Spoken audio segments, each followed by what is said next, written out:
Holy bro. Is that it? You're the chosen one. Check that out, what you just found. Wow. That's so crazy. It's unbelievable, isn't it? People aren't even gonna believe watching this. Like, there's some more. Look at that. Everyone knows Parker Schnabel is a risk taker, but his latest gamble was next-level insane. Facing a catastrophic season, he ignored his crew's warnings and dove headfirst into a dangerous, forgotten shaft said to be cursed. The story everyone thinks they know is that he found gold. The real story is that he found a $65 million jackpot. But the part that will truly blow your mind isn't just the amount of gold, it's the bizarre, ancient map that pointed him directly to the treasure. The end of the line? In the unforgiving wilderness of the Yukon, a miner's fortune can turn on a single bucket of dirt. For Parker Schnabel, the self-made millionaire who built an empire before he was 30, the tide was turning against him. His season, a massive multi-million-dollar operation, was teetering on the edge of disaster. The pay dirt just wasn't paying. Parker Schnabel finds himself in an unfamiliar position. The season's starting to wind down to a close. It's been difficult. We're well behind this season right now. It's a struggle. It's only gonna get worse. The gold counts were painfully low, barely enough to cover the astronomical fuel costs, let alone the payroll for his loyal crew. Every cleanup was another gut punch, with ounces of gold where there should have been pounds. The pressure was immense. You could see it on his face. The confident Kid King of the Klondike was looking tired and defeated. It's funny when you think about it, but sometimes the biggest gambles come from a place of sheer desperation. Parker was staring down the barrel of his worst season ever. He had leased new ground, invested in new equipment, and pushed his team harder than ever before. How do you make that transition, from mining in one place to the next? That's really difficult, and it's a thing that a lot of miners get wrong. You do it too soon and you're spread way thin. And if you do it too late, then everybody knows you're desperate. But the gold just wasn't there. It felt like the land itself was fighting back. His foreman, Mitch Blaschke, a man who knows heavy machinery better than his own shadow, was running out of ideas. The entire crew felt the tension. They were burning through thousands of gallons of diesel a day just to move worthless rock. It was a slow-motion catastrophe. Then, something shifted. Poring over old claim maps in his trailer late one night, surrounded by geological surveys that were yielding nothing, Parker noticed something odd. On a forgotten corner of his vast claim, a section known for being unstable and difficult to mine, there was a faint notation on a dusty map once used by his grandfather, the legendary John Schnabel. It wasn't a word, just a strange symbol next to an area marked with a warning about unstable ground. Most miners would see that as a clear sign to stay away. But Parker, with nothing left to lose, saw it as a riddle, a potential lifeline. The next day he drove out to the location. It was a grim, uninviting place, overgrown with scraggly pines and marked by slumped, scarred earth. And there, nearly swallowed by the landscape, was the unmistakable depression of a collapsed adit, an old horizontal mine entrance. This wasn't a modern mining site. It was a relic from the first gold rush over a century ago. Local lore said the shaft was cursed, that it had taken the lives of miners who got greedy. It was forbidden ground. His crew thought he was nuts. To try and reopen a century-old collapsed shaft was not just risky, it was a fool's errand. The ground could give way at any moment, swallowing millions of dollars in equipment, or worse. But Parker had a hunch, a gut feeling that this was his last, best shot. He was betting the rest of his season and his reputation on a ghost story and a scribble on his grandpa's old map. He ordered Mitch to bring in the big iron. The plan was audacious. Carefully excavate around the collapse, stabilize the entrance, and see what those old-timers were chasing. It was a painstaking, dangerous process. Every scoop of the excavator bucket was a gamble against a potential landslide. The crew worked with a nervous energy, their eyes constantly scanning the shifting earth around them. They were literally digging into the unknown, a place that had been sealed from the world for 100 years. What could possibly be down there that was worth this kind of risk?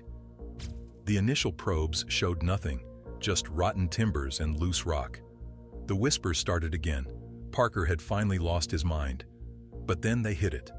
Not gold, but something even stranger. A layer of quartz, thick and white, running like a vein deep into the hillside. It wasn't typical for this area. As they cleared more debris, they realized the old-timers hadn't just been digging a shaft. They had been following this quartz vein. And buried within that quartz was something that made Parker's heart stop. Wow. That's so crazy. It's unbelievable, isn't it? People aren't even going to believe watching this. Like, there's some more. Look at that. A flash of yellow, not flakes, but a solid, chunky piece of gold, bigger than his fist. It was a single nugget, but it was a sign. The curse wasn't real, but the gold was. The mystery of the forgotten shaft was just beginning to unfold, cracking the Earth's secret code. That first massive nugget was the proof Parker needed, but it was also the start of a much bigger puzzle.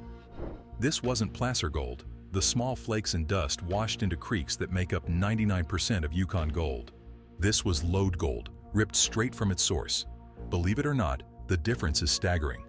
Placer gold is like finding loose change on the street. Lode gold is like finding the bank vault it came from. The $65 million question was, how did a bank vault of gold end up here, in a place everyone else had ignored? The answer lies in a story that started billions of years ago. The Yukon's geology is a chaotic mess of rock smushed together by tectonic plates. But this specific spot was a geological freak of nature. Millions of years ago, superheated water, loaded with dissolved minerals including gold, was forced up from deep within the Earth's crust. This scorching hot fluid shot through cracks in the bedrock. As it cooled, the minerals dropped out of the solution, forming veins of quartz with gold trapped inside. This is how most lode deposits are formed. But here, something else happened. It was a two-step process that created a perfect trap. After the initial gold-bearing quartz vein formed, a later geological event, a massive fault line, cracked and shattered this area. This created a network of fissures and fractures. Then, for thousands of years, an ancient, powerful underground river flowed through this shattered zone. Think of it like a natural sluice box the size of a building. The water eroded the softer rock but couldn't easily break down the super hard quartz. What it did do, however, was smash and grind the quartz vein, liberating the gold trapped inside. Because gold is incredibly dense, 19 times heavier than water, it didn't wash away. It settled at the bottom of these underground channels, getting concentrated in one unbelievable deposit. The old-timers a century ago had found the edge of this vein but lacked the equipment to follow it and deal with the unstable ground. They scratched the surface, but the real prize remained hidden. Parker's team brought in ground-penetrating radar to see what they were really dealing with. We've got something. See what this is? That's the sound, right? The results were mind-blowing. The screen lit up with an anomaly that was dense, massive, and located right at the bottom of the old, dried-up river channel they had now identified. It was a deposit stretching nearly 100 feet long and several feet thick. It was, for all intents and purposes, a solid riverbed of gold. The radar couldn't lie. They were sitting on top of a geological miracle, a fortune that had been waiting for millions of years. It wasn't a curse that protected this place. It was sheer dumb luck and incredibly difficult geology. The real challenge was getting to it. The shaft was a death trap. They had to sink steel retaining walls and bring in specialized equipment just to make it safe enough to work in. Every foot they dug deeper into the earth, the risks multiplied. But now, they weren't just chasing a hunch. They were chasing a certainty, a blip on a radar screen that represented one of the richest single gold deposits in Klondike history. The numbers they were calculating were so big they seemed fake. We're talking about a potential payload of over 28,000 ounces.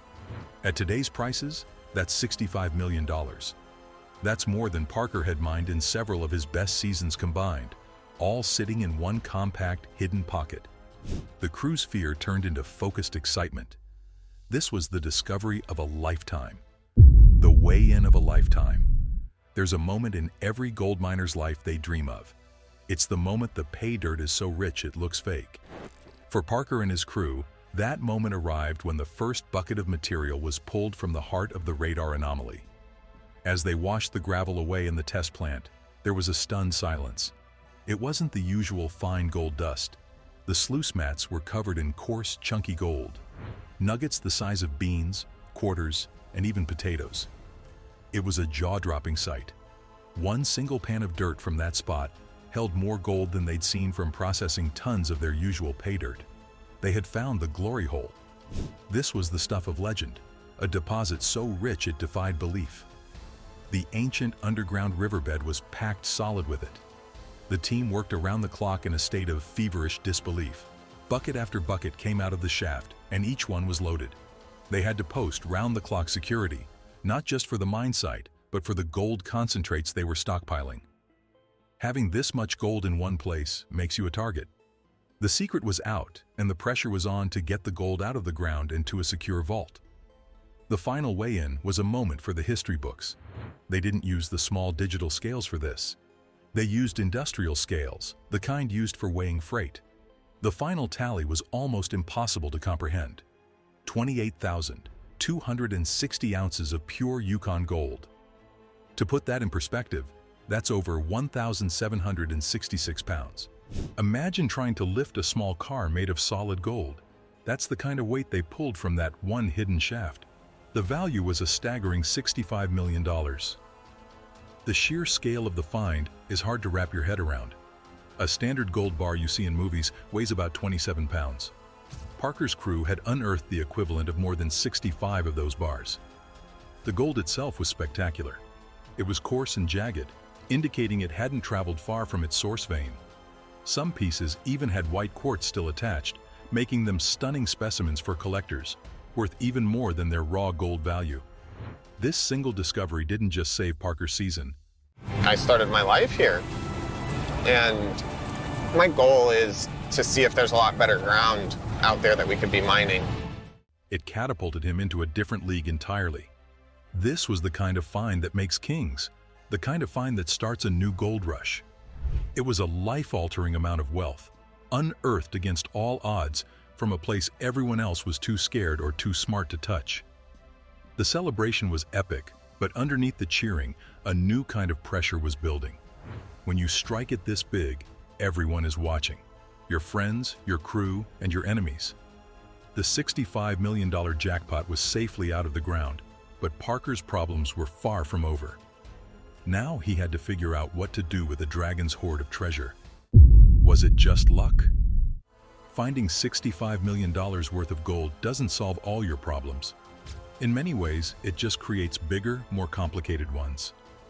For Parker Schnabel, the immediate aftermath was a whirlwind of logistics, security, and intense scrutiny. But as the dust settled, the deeper questions began to surface. And it's here, when you look past the shocking numbers, that you start to wonder. How does something like this really happen? Is it just a 1 in a billion stroke of luck, or is there more to the story? Let's be real for a second. We watch these shows and see the epic highs and crushing lows, and it's easy to think it's all about being in the right place at the right time. You might wonder if a guy just stumbles upon a treasure chest and becomes a millionaire overnight. But the thing is, it's almost never that simple. This find wasn't just a lucky guess. It was the result of a unique combination of historical knowledge, desperate innovation, and a legacy passed down through generations. Parker didn't just find a random spot. He investigated a clue left by his grandfather, a man who had spent a lifetime reading the land. He didn't just start digging wildly. He used modern technology like ground-penetrating radar to confirm his hunch. This discovery forces us to ask, what other secrets are buried out there? How many cursed or worthless pieces of ground are sitting on top of fortunes, just waiting for someone with the right blend of old knowledge and new tech? This wasn't just about finding gold. It was about cracking a code. The geology of that spot was a puzzle, and Parker and his team were the first ones to put all the pieces together. It proves that the age of discovery in the Yukon isn't over, not by a long shot. In fact, finds like this suggest that the biggest treasures might still be out there, hidden in ways the old-timers could never have reached. And get this, the discovery has sent ripples through the entire mining community. Geologists are now re-examining so-called barren claims, looking for the same freak geological markers that created Parker's jackpot. It's a paradigm shift. He didn't just find gold, He provided a new roadmap for how to find it. This single event could be responsible for creating the next generation of Klondike millionaires, but it also comes with a heavy burden. Parker is no longer just a successful young miner, he's a legend. And with that title comes the immense pressure to do it again, to prove it wasn't a fluke. The $65 million question has been answered, but 1,000 new ones have taken its place. This incredible find proves that history-making fortunes are still buried beneath our feet. Like, subscribe, and tell us in the comments, was this pure luck, or did Parker simply outsmart the Yukon?